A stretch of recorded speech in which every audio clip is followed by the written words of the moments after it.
حضرت حاتم رحمۃ اللہ تعالی علیہ آپ جہاد پر جا رہے تھے تو آپ نے بیوی سے کہا کہ میں جہاد پر جا رہا ہوں، کتنا خرچ آپ کو دے کر جاؤں؟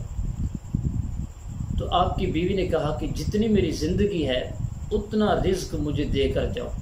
تو آپ رحمۃ اللہ تعالیٰ نے فرمایا کہ یہ تو میرے ہاتھ میں نہیں ہے کہ جتنی تمہاری زندگی ہے اتنا میں تمہیں رزق دے کر اس کا بندوبست کر کے جاؤں۔ تو آپ کی بیوی نے کہا اگر آپ کے ہاتھ میں یہ نہیں ہے تو یہ بھی آپ کے ہاتھ میں نہیں ہے کہ میری روزی کا بندوبست کر کے جانا۔ آپ رحمۃ اللہ تعالیٰ علیہ جہاد پہ چلے گئے۔ ایک بوڑھیا آپ کی بیوی کے پاس آ گئی، پوچھا کہ آپ کے شوہر تو چلے گئے ہیں، کتنا خرچ آپ کو دے کر گئے ہیں، روزی کا کتنا بندوبست کر کے گئے ہیں؟ تو آپ کی زوجہ محترمہ جس کے اندر اللہ کا خوف تھا اور اللہ کی ذات پر توکل تھا، جواب دیا کہ وہ تو روزی کھانے والے تھے، دینے والا تو میرا رب ہے، وہ تو میری شہ رگ سے بھی زیادہ قریب ہے، وہ ہمیں بھوکا نہیں چھوڑے گا۔ تو عورت کو اللہ کی ذات پہ بھروسہ کرنا چاہیے، خاوند کو تانے نہیں دینے چاہیے کہ آپ کما کر تھوڑا لاتے ہیں۔ اس مہنگائی کے دور میں صبر اور تحمل سے کام کرنا چاہیے۔ بہت ساری عورتوں کی یہ عادت ہوتی ہے کہ اپنے گھر والے کو وہ بار بار تانے دیتی ہیں کہ آپ اتنا کماتے نہیں ہیں، کیا کرتے ہیں؟ حالانکہ شوہر باہر جا کر کماتا ہے، کوشش کرتا ہے، لیکن وہ بار بار فلاں تو اتنا امیر ہو گیا ہے اور آپ کیا کرتے رہتے ہیں؟ نبی پاک صاحب الولاق صلی اللہ تعالی وسلم کا ارشاد مبارک ہے کہ لوگوں پر ایک ایسا زمانہ آئے گا کہ آدمی کی ہلاکت اس کی بیوی، اس کے ماں باپ اور اس کی اولاد کے باعث ہوگی۔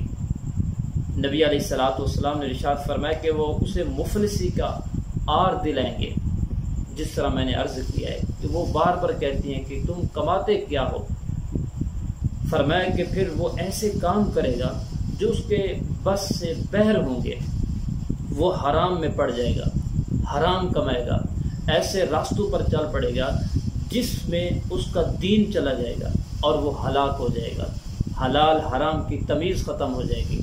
امام غزالی رحمۃ اللہ تعالی علیہ آپ نے مکاشفۃ القلوب میں لکھا ہے، آپ نے فرمایا ہے کہ جو پہلے زمانے کے لوگ تھے ان کی بیویاں ان کو تلقین کرتی تھی، جب بہر کمانے کے لیے جاتی تو کہتی کہ خیال کرنا حرام کما کر نہ آنا، اس لیے کہ ہم بھوک تو برداشت کر سکتے ہیں، بھوک کے اوپر صبر بھی کر سکتے ہیں، لیکن جب تم حرام کما کر آؤ گے تو وہ حرام ہمارے پیٹ میں جائے گا، تو جب ہمارے پیٹ میں حرام ہوگا تو ہم جہنم کی آگ پر صبر نہیں کر سکیں گے۔ اللہ اکبر۔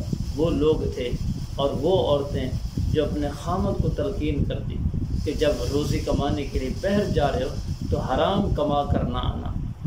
تو اللہ ہم سب کو بھی حلال کمانے کی توفیق عطا فرمائے اور خواتین کو صبر کے ساتھ زندگی بسر کرنے کی اور شوہر کی اطاعت اور فرما برداری کی توفیق عطا فرمائے۔